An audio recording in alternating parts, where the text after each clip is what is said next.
Welcome. This presentation will focus on autism spectrum disorders and evidence-based practices that you can use to increase social skills in students with autism. Take a look at this picture. You see different sized letters and words. When you first look at it, you see the word autism, right? Some of the letters are large, some of them are small, some have a lot of flowers, some have few flowers. Autism in our children are a lot like this picture. The manifestation of it is very different, but you have to look at a child with autism and think, okay, they have autism, but let me find out what their positive qualities are, and let me find out how I can find those small flowers in them and make them into big flowers. Deficits in social skills are a core component of children with autism and a major source of impairment, regardless of their intellectual ability or the language of the person with ASD. A lot of times we look at our students with autism and we think, oh, he can speak or she can speak, and they're fine. They have social abilities. That's not always the case. A lot of times we see those students that can speak, they're quicker to go be by themselves or regress on certain skills because it's much easier and more comfortable for them to be alone than for them to try to use skills that they don't have. They're going to be in various social situations, and if no one's prepared them for what life can be like in those social situations, they may fail. None of us like to fail, do we? Social interactions, they're fundamental to our everyday life. They're reciprocal. If I have certain social skills and I'm talking to you or looking to you or smiling at you and you never smile back, I'm probably going to quit smiling at you. A lot of times you think about in a relationship, if you're trying to offer your love to someone and you realize they're not loving you back, you're going to stop loving them. That's the same with our students with autism. They may find somebody that they really like, or someone may really like our student with autism, but because they don't reciprocate those feelings and emotions or even greetings, they don't build lasting relationships with those students. We have to remember, very important, that social behaviors are learned. A lot of times we look at our students and we skip over the social behaviors. We look at their academic skills, we look at their hitting, their screaming, because those are all things that bother us or all things that are targeted by their SOLs or whatever. But if we're not looking at those social skills, they're not going to have lasting relationships, and that's what really matters when you go out into the real world. Most people are wired to connect to others and observe so that we can fit in. We naturally imprint our behaviors on someone we admire, we want to be like. So if I see something in you I like, I decide, I'm going to do what she's doing so that people like me too. We watch others and we imitate them, and research has shown we also make decisions on what we don't want to imitate. So if you have a social behavior that I don't like, I may make sure that I don't imitate that behavior. This type of cognition is impaired by our students with autism. They don't have the ability to differentiate what's a skill that I should show, what's the skill that I should not demonstrate. So we have to really help them make those decisions and determine which skills they should display in public, which skills they should display for lasting relationships. Socially, most individuals with autism, they may observe others socially, but not comprehend for the appropriate imitation. So they may not know what your body language is saying to someone else. So when they go to imitate it, it's not showing exactly what they want to show through their body language, or they may not understand body language and physical boundaries. We always see that with a lot of our students with autism, the physical boundaries. Either they want to be too close or they want to be too far away. So we have to teach them what's socially appropriate, because that first interaction with someone physically is how you begin to build those other relationships. And they may have behaviors that interrupt their ability to socialize. If I have various behaviors where I'm hitting myself or I'm swearing or any of those type of behaviors, no one's going to want to hang out with me or be friends with me because those behaviors interfere with our playtime. The results of a lot of these behaviors is our students with autism aren't accepted by their peers. They have challenges in turn taking. They may have problems expressing empathy. A lot of times when you're talking to someone, you want them to empathize with you. Maybe they don't understand your situation, but sometimes a simple head nod or I get you can indicate that they have empathy for you. Some small behaviors like that, when we teach them to our children with autism, may help them to learn to demonstrate socially appropriate behaviors for showing empathy. Our students with autism, they may have anxiety about groups and social situations, thus resulting in them being victim of bullying. Because if they feel like they can't be in certain social situations and be productive and also valued, then individuals will isolate them faster and they'll push them out of various social situations. So we have to make sure we give our students the skills so that they're not bullied, because individuals realize they don't have those skills, but also if they are bullied, they have the skills to speak to someone else and let them know what's going on. So there's a lot to be said about teaching someone social skills. I love this quote from Dave Hamrick, and he said, "Sometimes it was easier to not try." That's what happens with a lot of our students with autism.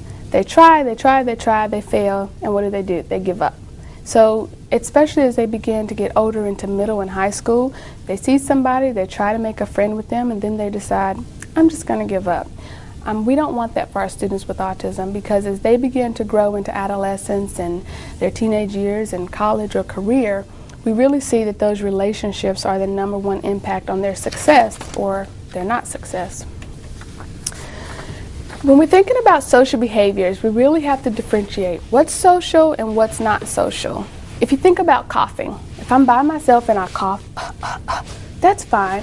I cannot cover my mouth. No one knows what you do in private. But the minute I go into a social situation, I begin coughing, what should I do? I should cover my mouth, or the thing these days is put your mouth in your elbow. Whatever you have to do, you want to make sure that that behavior is socially appropriate. So that behavior that isn't always social becomes social. So you have to look at a behavior and decide, how does that influence other people, and how do other people take that social action? That's when a behavior comes social.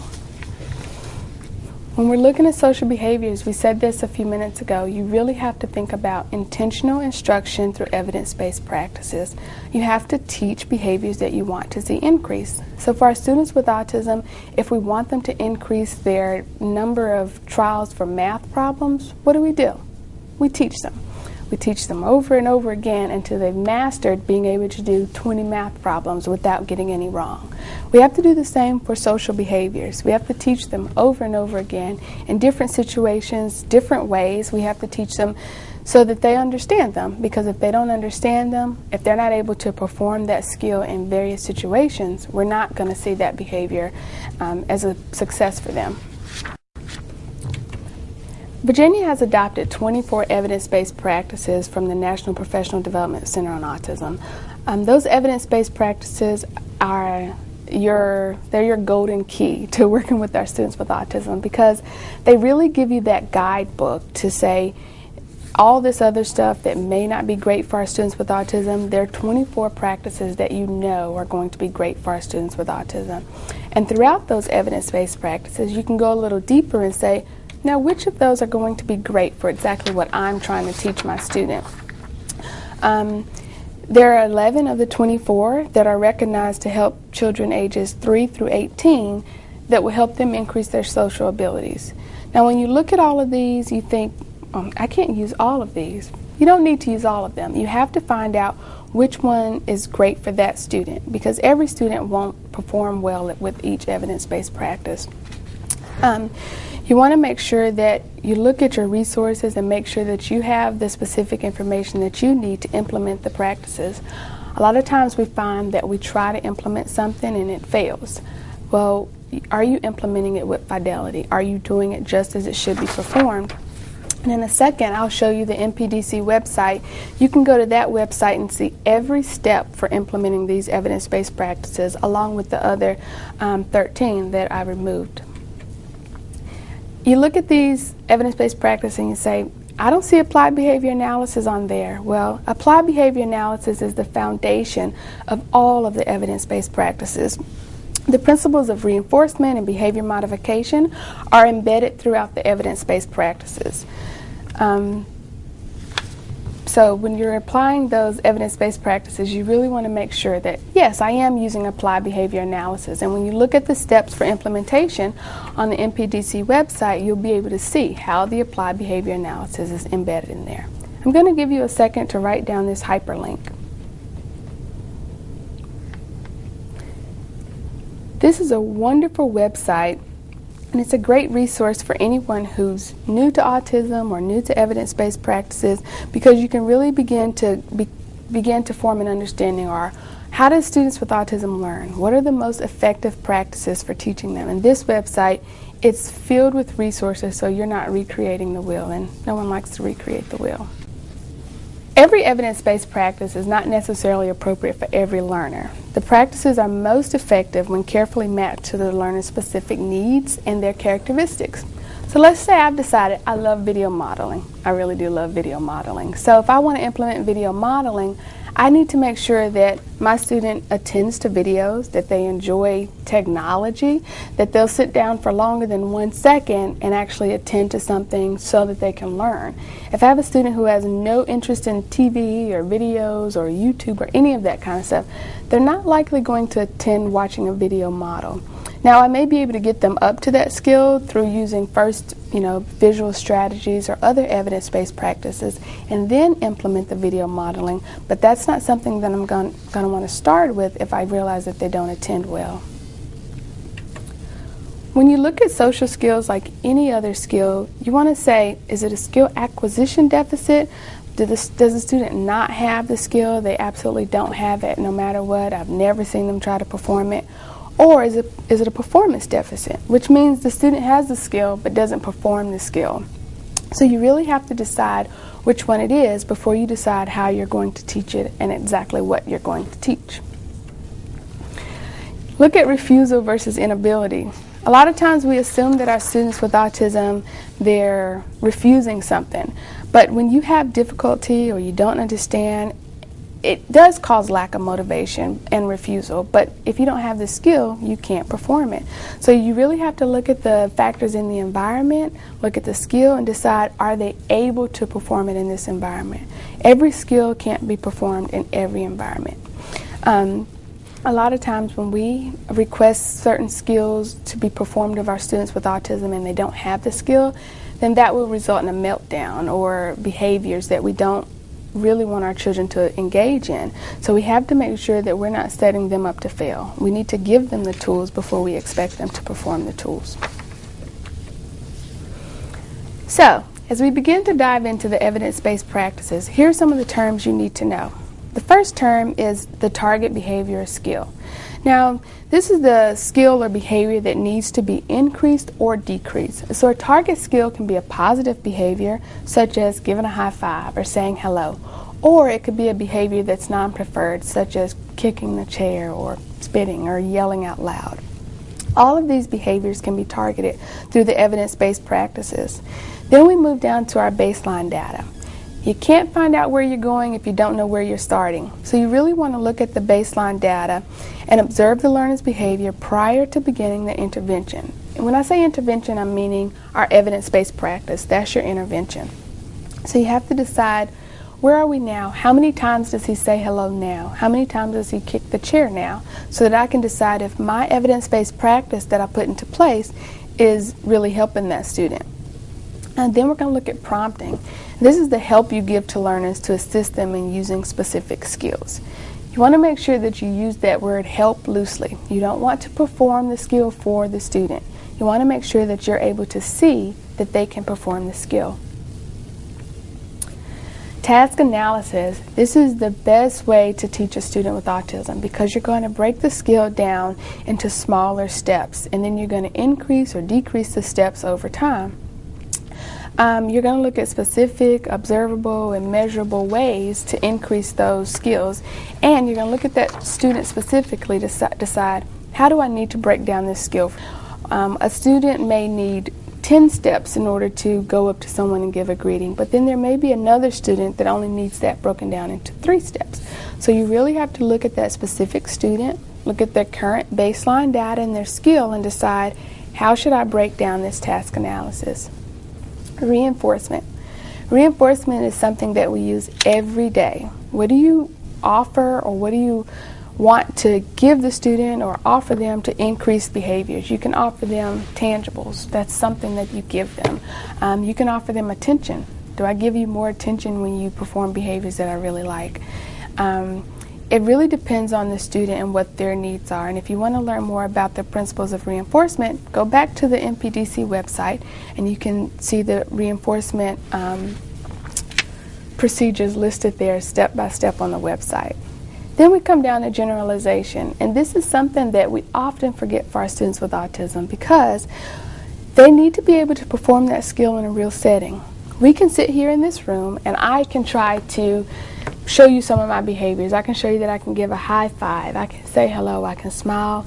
I wish I could do a flip across the room, but whatever the skill is, if I can't do it in another setting, then I can't use it. So if you haven't taught me to perform that skill at McDonald's or in the library or wherever the setting may be, I'm not going to generalize it across settings. There's also generalization across people. As teachers, we always get so excited when we can get a student to do something. I got him to give me a high five, or I got him to give me a smile. Well, that's awesome, but how can we teach them to smile at other people or to give other students a high five? That's when we really get into the true essence of teaching, because then they're able to really use that skill. So you really want to focus on how to generalize those skills. We're going to look at peer-mediated instruction and intervention, and mainly because it's shown to have positive effects on academic, interpersonal, and personal social development, and it's one of the largest, most empirically supported type of social interventions for students with ASD. Again, I gave you 11 different strategies that you could use, but you'll have to go to the actual NPDC website to review all of those because we can't do it in 1 hour. Peer-mediated instruction intervention is one of my favorite evidence-based practices, mainly because it allows students with autism to interact with their peers. A lot of times we think that when we build their social skills and they're interacting with us, that's awesome. It is awesome. It's great that they're performing certain skills, but the majority of time we're with peers that are around our age. Even as we get older, a lot of times we really surround ourselves with peers that are our age. So we really want to help our students with autism develop those type of relationships as well. Peer-mediated instruction and intervention teaches typically developing peers ways to interact and help learners with ASD. And you look at that and you think, the typically developing peers? Yes. For this intervention, you're also going to be teaching the typically developing peers, or the peer with the skills that you want to teach the student with ASD. So you really have to take time and make sure that you're able to teach that other student the skills that you want them to perform when they're with the student with autism. You're going to teach the learners with autism to acquire new social skills by increasing social appropriate opportunities within the natural environments. So in various environments, you can use peer-mediated instruction in the lunchroom, you can use it in the classroom, in the library. With the students that I've used peer-mediated instruction with, we try to start it out in a smaller, quiet environment and then move it to an environment that may be a little more loud or a lot of movement and things like that. So for instance, if we wanted to work on sitting beside a peer and having a conversation at lunch, we may pull those two students and first let them have lunch in my classroom, and then I'm going to take them back into the cafeteria and maybe have them perform the same skill in the cafeteria, because the cafeteria, we all know, is a very loud place, but you can get a lot of social skills in the cafeteria. The peers are systematically taught ways to engage the learners with autism. So you're going to make sure that you give them exact targets and skills that you want them to perform so that they can have the expectations of our students. So the first thing that you have to do is go through and find out what targets and skills you expect from those two students. So peer-mediated instruction and interventions can be implemented with pairs or small groups of learners across the age range. So this is one that is also great because it goes from age 3 to 18. So it's something that's great. And we can probably all attest, we still learn from our peers even when we're older. It's effective in clinical and school-based settings. It's effective in work settings because at work, when you first start a new job, you look at your peers around you and decide, what are they doing? Okay, that's what I'm going to do. They go here for lunch, I'll go there for lunch too. And that's how you learn the socially appropriate behaviors for that setting. You're going to target responding to others, reciprocity, understanding others, and interacting with others in a group. You want to find peers that they like and peers that like them. It's really great to just pick your star student in the classroom. But if your star student has no interest in the student or no interest in helping others, they're probably not going to be the student for you to help implement peer-mediated instruction interventions. So let's look at the actual steps for implementation on the evidence-based practice list. If you go to the NPDC website, there are various things on the page. You can see the brief package, the brief components, the overview, evidence-based, step-by-step instruction, implementation checklist, and data collection form. I really encourage you to go to the website and check out every package on there because it's some great information, and also they've already done all the work. They've done all the resources, all the references. So if you decide you want to implement peer-mediated instruction intervention, you can go directly to the website and find more resources that will help you implement it. For this, we're going to look at the step-by-step instructions because that's what we would look at if we decided to implement this evidence-based practice. If you look at this list, this is right from the website. One of the first steps is selecting the peers. Now, if you want them to find a peer, just watch them throughout the day. So watch who they interact with naturally, who looks at them or who tries to tap them on the shoulder, or who do they smile at or grab at, or what type of things do they do with other students in the hallway, in the lunchroom, even in their very classroom. So those are going to be our students that we target because we already see that there's some type of maybe nonverbal relationship going on with them. They may look at them a certain way, or if it's a student that helps them in the hallway, that's going to be the student that you want to target for your intervention. So then, once you've selected your peers and you see that they have the good skills that you're looking for to teach your child with autism, then you're going to want to teach that peer. You have to train the peers, and that's an important step that goes back to that fidelity that we talked about. If you follow the steps for implementation, you're really going to see success with these evidence-based practices. So once you train the student without autism, you're going to go on through the next steps of the implementation. If you go to the website, you can see all of the steps for implementation. Another great thing about the website is they have data sheets for you. So you're going to try to take your baseline data first. Remember, you don't know where you're going unless you know where you're coming from. So first we have to decide, where did we start? How do they get his needs met now? Do they do that through verbal interactions? Do they do that through touching someone? How do they get their needs met now?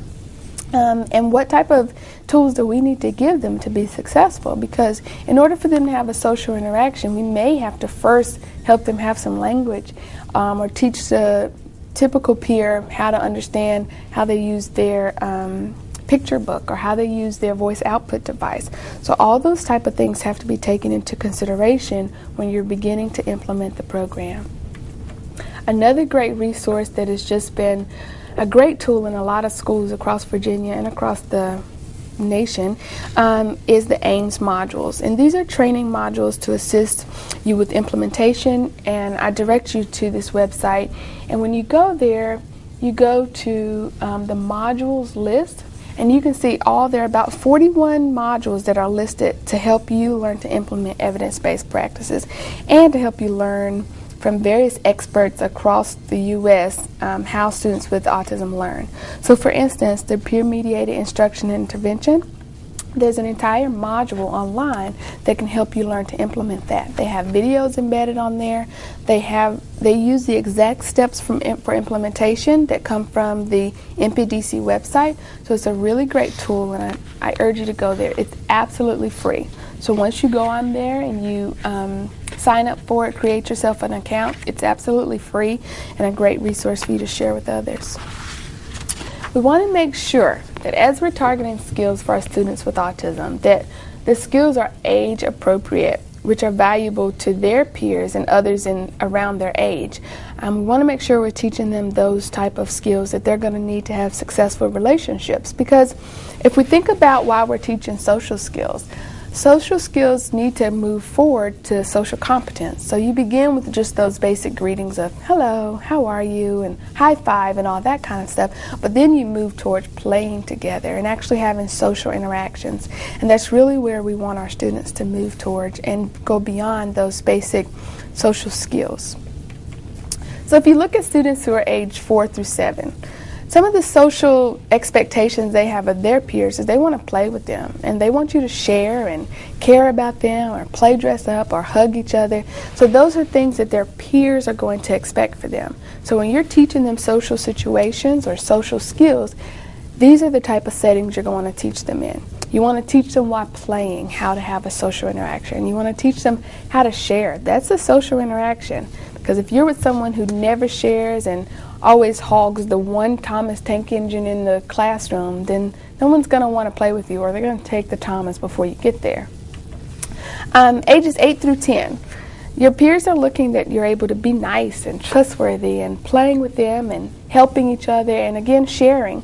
So a lot of these foundational skills that you start teaching when a child is a toddler, they move on to middle school and elementary school, and really help those children to have successful relationships. As you move up to 11 to 15, your peers want you to be respectful and trustworthy, funny, cool, and nice. And a lot of times you wonder, how can you define respectful? You can't define that, because what's respectful to one person may not be respectful to another. But if you work with students and teach them some of the skills they need to demonstrate respect, then they'll be able to exhibit those in various situations. Respect could be something as simple as holding the door. How many times do you make eye contact with somebody because they hold the door for you and you say, thank you, if you have good social skills? How many times have you held the door for someone and they just walk through and you look back and you say, well, you're welcome, because you realize that they don't have the social skills to say thank you for you holding the door for them. Age 16 through 18 and moving into college, you want your friends to be trustworthy and have similar interests as you and listen to things and be dependable and fun and just kind. When you're looking at the similar interests, that's something that's so important for our students with autism as they begin to move into later adulthood and adolescence even, because they oftentimes don't have similar interests as some of their peers. So sometimes we need to create those or introduce them to various things so that they can have things to talk about. Because if my favorite thing is strawberry shortcake and I'm in college, that's going to be hard for me to find another person on campus who wants to talk about strawberry shortcake. The same with a lot of the doors and things like that. So you find strategic ways to try to introduce and create interest to other things that are age appropriate for our students. That's to help them have peer valid social skills, because we think we're cool, but we're really not that cool, especially to middle and high school students. We're not that cool. So go to the peers and find out, what type of things are you guys interested in? What are you playing with these days? What are you watching on TV? All those type of things are going to be things that you can try to introduce to your students, and perhaps they'll find interest in one of them, or even they'll engage with them just to, receive some type of reinforcement. So make sure you're consulting with peers and getting input on goals and priorities that you want to teach. Those peers around your students in the general ed classroom, or those typical developing peers, as we say, are going to be a great resource for you when you're trying to build social skills in our students with autism. Going back to the evidence-based practices, there's a long list of them, and I want to emphasize with you as much as possible. Make sure that you go to the NPDC website and see what type of students these are best for, so that you're implementing something that's going to be great for that student, because it takes a lot of time to implement an evidence-based practice with fidelity. And I don't want to encourage you to waste your time or spend time implementing something that you're going to have to go back and redo. There will be times that you'll try things and it won't go the way that you want it to go. Like the peer-mediated instruction intervention may not be successful initially, but if you pair some of the evidence-based practices with another evidence-based practice, you can be more successful.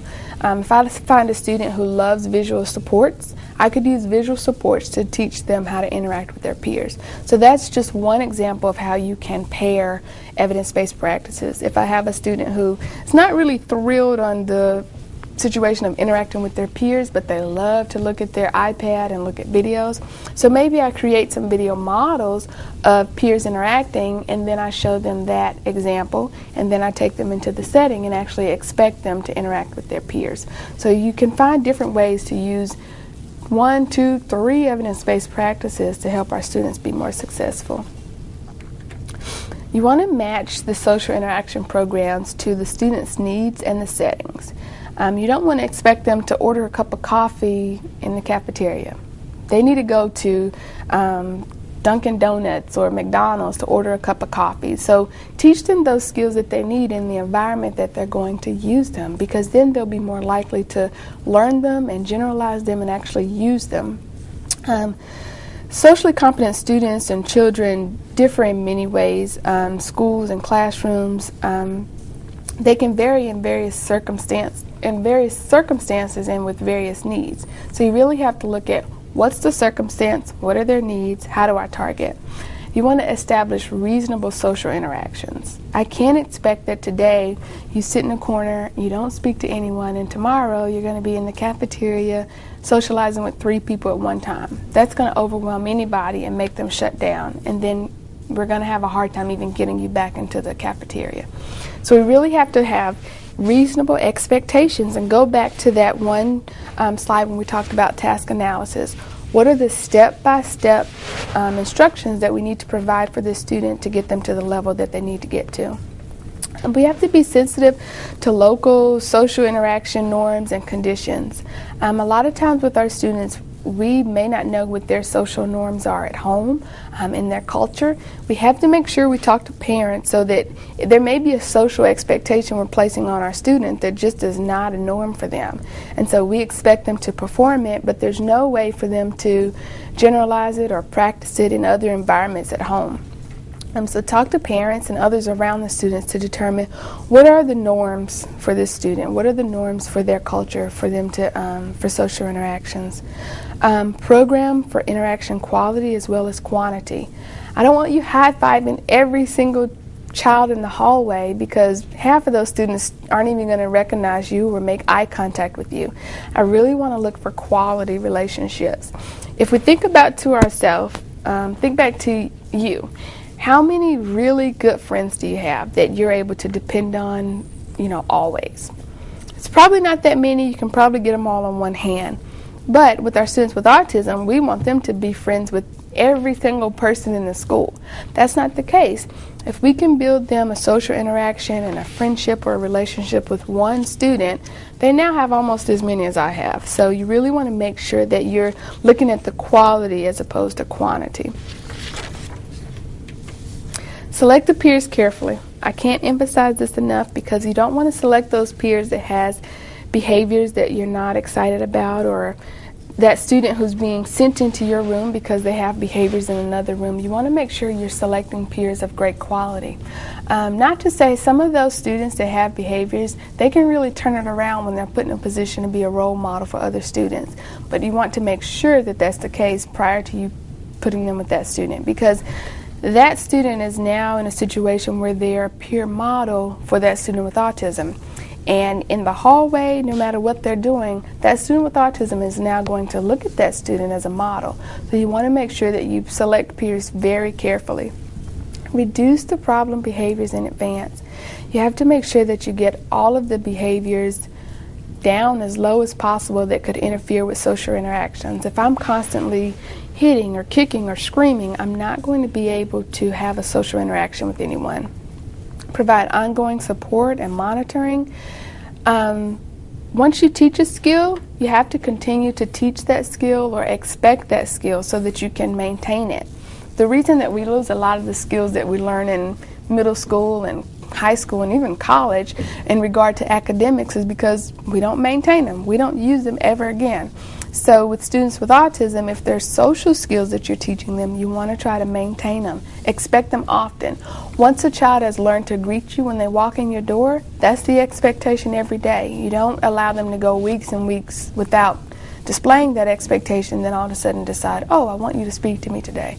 That's going to be hard because I haven't used that skill in a month. So you really want to make sure that you're continuing to support them and monitoring them to see if they're able to display those skills. Remember to task analyze the social interaction skills. They're just like academic skills. You have to teach them. You have to break them down into small steps and perhaps teach them in different ways. Just as you differentiate for academic skills, you want to differentiate for social skills. Again, go back to your data. You want to take data before, you want to take data after, and decide, how's the skill going? Are they actually making progress, or do I need to go back to the drawing board and select a different evidence-based practice? Those problem behaviors, I can't emphasize it enough, have to be reduced first. Until you reduce those problem behaviors, you're really going to have a hard time with teaching a child any other skills. If I'm constantly having my hands in front of my face, or I'm moving, or I can't be still, it's going to be really hard to get me to sit down and shake someone's hand, or sit down and make eye contact with someone. So the first thing you have to do is get those problem behaviors out of the way that are interfering, because they can be just like this, a big problem in the way. People with strong social skills often have more meaningful relationships, and they're happier and have greater self-esteem. One of the things you always think about when you go somewhere new, or when you change jobs or move, or who am I going to talk to? Who am I going to hang out with? What type of things am I going to do? So that's the same with our students with autism, is we want them to have someone to hang out with, something to do. We want to make sure that we're helping them have greater happiness and greater self-esteem. They have desire to participate in social situations. A lot of times they just don't have the skill. Some of our students do. We have students on both sides of the spectrum. Some have a lot of social skills and may want to be very social, but a greater portion of them don't have those social skills. So we have to look at that student and determine, do they not have the skill and truly want friendships and relationships, and how can I give them an overall better quality of life? I love this cartoon because that's what we do a lot of times with our students in special education in general, with all types of disabilities. We put big expectations in place for them, and then they get left behind. We don't want to leave our students with autism behind when it comes to social skills. That's going to help them really build social relationships and move on to just a greater place in life with their self-esteem and their self-awareness. So social skills are something that's so important to target for our students with autism. So don't miss the boat with your students with autism. These are the references I used. Thank you so much for joining me for this webcast, especially for a subject that's near and dear to my heart. I encourage you to continue working with our students with autism and trying to increase their social skills. There's a great resource attached. Download that resource and decide how you can use it when you begin to implement social skills for your students with autism. Also, I'm going to be available after this presentation on the web board so that you can ask questions, and I'll get back to you with the answers.